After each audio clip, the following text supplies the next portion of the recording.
আজকের এই ভিডিওতে আমরা কথা বলবো কিভাবে আপনি আপনার সাইবার ক্যাফে ব্যবসাকে ধীরে ধীরে শেষ করে যাচ্ছেন এবং আগামী 4 বছরের মধ্যে আপনার সাইবার ক্যাফে ব্যবসা মোটামুটি একটা গোটানোর দিকে চলে আসবে। হ্যাঁ বন্ধুরা, তাহলে কি আমি বলতে চাইছি যে 4 বছরেই ব্যবসা শেষ হয়ে যাবে, তাই কি সেটা জানবো আজকের এই ভিডিওতে। এবং 4 বছর পরে কি হতে পারে সেটাও অবশ্যই এই নিয়ে আমরা ডিসকাশন করব। এবং তার সাথে সাথে এই প্ল্যাটফর্মে অর্থাৎ এই ফিনটেক ইন্ডাস্ট্রিতে আপনি যদি পা রাখতে চলেছেন এবং বিজনেস করতে চাইছেন, তাহলে আপনার ঠিক কী করা উচিত এবং কী ধরনের বিজনেসের সাথে আপনার এটা করা উচিত সেটাও জানার দরকার আজকের ডেটে দাঁড়িয়ে। তো চলুন বন্ধুরা, সময় নষ্ট না করে মূল পর্বে ঝাঁপিয়ে পড়ব। আর অবশ্যই বলবো যে চ্যানেলটাকে সাবস্ক্রাইব করে রাখবেন, বেল আইকন বাজিয়ে দেবেন, আর আমাদের সোশ্যাল মিডিয়া পেজকে একবার ফলো করতে পারেন এবং টেলিগ্রাম এবং হোয়াটসঅ্যাপ চ্যানেলেও জয়েন করতে ভুলবেন না। তো চলুন শুরু করি।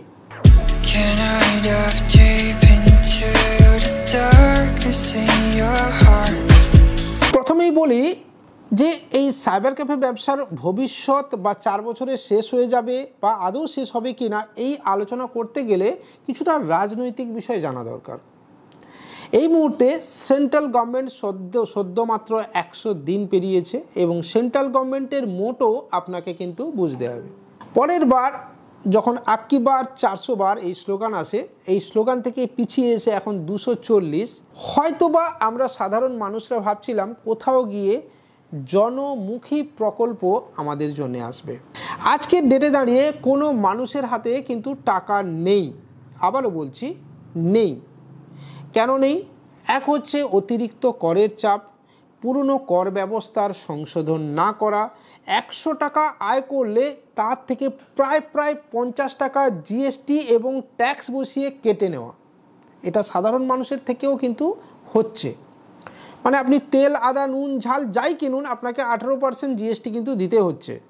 এবং তার সাথে সাথে তেল ভরতে গেলেও 20 টাকার একটা শেষ রাজ্য এবং কেন্দ্র মিলিয়েও দিতে হচ্ছে।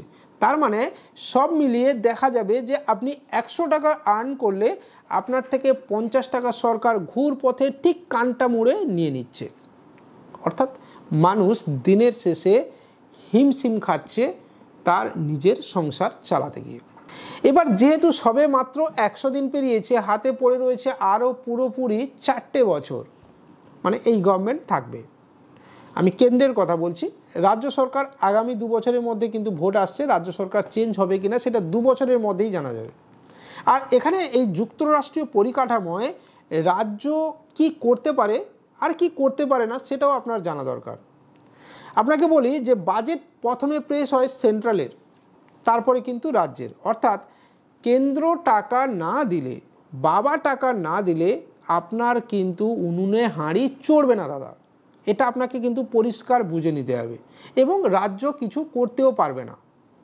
তাই আলটিমেটলি জনমুখী প্রকল্প যদি আসে বা আসবে কিনা সেটা সব কিছু ডিসিশন হবে কিন্তু সেন্ট্রাল বাজেটের ওপরে। এবারের যে বাজেট পেশ হয়েছে সেই বাজেটে কোনো ধরনের কোনো জনমুখী প্রকল্প নেই। ইভিন পিএম কিষাণের মতো প্রকল্পেও কোনো টাকা বাড়ানো হয়নি, যেটা নিয়ে অনেক আলোচনা চলেছে। সবাই ভাবছিল মিনিমাম 8,000 বা 10,000 বা 12,000 হয়ে যাবে, সেটাও হয়নি। ইভিন কোনো ধরনের কোনো জনমুখী প্রকল্প আমাদের অন্তত পশ্চিমবঙ্গের কপালে কিন্তু জোটেনি। কিন্তু আমাদের পাশের স্টেট যেখানে বিজেপি সরকার ক্ষমতায় এসছে, সুভদ্রা প্রকল্প জুটেছে। যদিও সেখানে ইস্তাহারে যা ছিল সেটা কিন্তু হয়নি, কিন্তু মোটামুটি মান্থলি একটা 700 টাকা 800 টাকা দেওয়ার একটা ব্যবস্থা সুভদ্রা প্রকল্পে হয়েছে আমাদের পাশের স্টেট উড়িষ্যায়। আবারও বলছি, কোনো রাজনৈতিকভাবে নেবেন না, আমি আপনাকে একটা বিজনেস আলোচনা করছি। তাহলে বন্ধুরা, আলটিমেটলি 4 বছর আপনাকে এই সরকারকে ঝেলতে হবে এবং 4 বছরের পরে যদি যে ট্রেন্ড আমরা দেখতে পাচ্ছি তাতে যদি নতুন সরকার আসে, আশা করব যে জনমুখী কিছু প্রজেক্ট আসবে, বেকারদের বেকার ভাতার জন্য কিছু প্রজেক্ট আসবে, বেকারদের কর্ম পরিকল্পনার জন্য কিছু প্রজেক্ট আসবে এবং তার সাথে সাথে আসবে মনরেগা বা এমজিএনআরজি এর মতো প্রকল্প। আমাদের ওয়েস্ট বেঙ্গল শুধুমাত্র নয়, আমাদের গোটা ভারতবর্ষের ক্ষেত্রে মনরেগার মতো প্রজেক্ট আজকের ডেটে সত্যিই খুব জরুরি, যেখানে মানুষ বা বাড়ির মহিলারা অন্তত 20 দিন বা 15 দিন মাসে কাজ পাবেন এবং সেখান থেকে তারা একটা আর্নিংয়ের জায়গা তৈরি করতে পারবেন এবং এই টাকাটা কিন্তু আলটিমেটলি রোটেট হয় এবং অবশ্যই আমাদের এই সাইবার ক্যাফে ব্যবসাতে কিন্তু প্রচুর ডেভেলপমেন্ট আসে। তার কারণ এই পিএসের মাধ্যমে এই ম্যাক্সিমাম টাকাটা কিন্তু উইথড্রল হয় এবং সেই টাকাটা কিন্তু রোটেশন হতে থাকে। তাহলে বন্ধুরা আলটিমেটলি 4 বছর পরে কি হবে? প্রথমত এই 4 বছরে সাইবার ক্যাফে ওনারদের বিজনেস আরও ডাউনফল যাবে, এটা আপনাকে আমি ক্লিয়ার কাট বলে দিলাম। এই পিএসের উইথড্রল তো বাড়বে, তার সাথে সাথে কিন্তু প্রতিযোগিতাও বাড়বে, কারণ আপনার দোকানের পাশে আবার একটা নতুন দোকান কিন্তু তৈরি হবে। আর এই নতুন দোকান যারা তৈরি করছেন তাদেরকে বলবো যে আপনি শুধু সাইবার ক্যাফে ব্যবসা কিন্তু করবেন না, সাইবার ক্যাফে ব্যবসার সাথে সাথে আপনি printing related business, cup printing, T shirt printing থেকে গেঞ্জি প্রিন্টিং, এই ধরনের বিজনেস কিন্তু আজকের ডেটে খুব উপযোগী, যেটা আপনার বিজনেসকে অনেকটা মাইলেজ দেবে। তো চাইলে আপনি এই ধরনের বিজনেস কনসেপ্ট নিয়ে তৈরি করতে পারেন।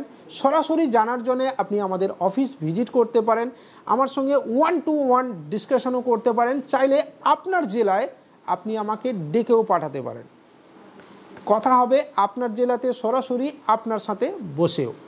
তো এক্ষেত্রেই 4 বছর আপনি যদি টিকে যান, আশা করা যায় যে আগামী লোকসভা ভোটে নতুন কিছু পরিবর্তন আমরা দেখতে পাবো এবং নতুন কিছু জনমুখী প্রকল্পও আমরা দেখতে পাবো, সেটা যে সরকারই থাক না কেন, বিজেপি বা কংগ্রেস, যে সরকারই থাক না কেন। আর সেন্ট্রাল শাসন করবে দুটো দল, হয় হাত না হয় পদ্ম, এটাই হচ্ছে শেষ কথা। তাই আশা রাখুন যে আগামী দিনে নতুন কিছু জনমুখী প্রজেক্ট আসবে, আপনার জন্য ব্যবসা বাড়বে, এই আশা রাখুন এবং ধৈর্য ধরুন আগামী দিনের ভালো কিছুর জন্য। আর নিজের ব্যবসাকে নিয়ে যান ডাইভার্সিফিকেশনের দিকে, যেখানে প্রতিনিয়ত আপনাকে পরিবর্তনের সঙ্গে মানিয়ে থাকতে হবে। ভিডিও এখানেই শেষ করছি। ভালো লাগলে লাইক, কমেন্ট, শেয়ারের সাথে সাথে চ্যানেলটাকে সাবস্ক্রাইব করবেন, বেল আইকন বাজিয়ে দেবেন আর অবশ্যই আমাদের টেলিগ্রাম চ্যানেল, হোয়াটসঅ্যাপ চ্যানেলে জয়েন করবেন। জয় হিন্দ, বন্দে মাতরম।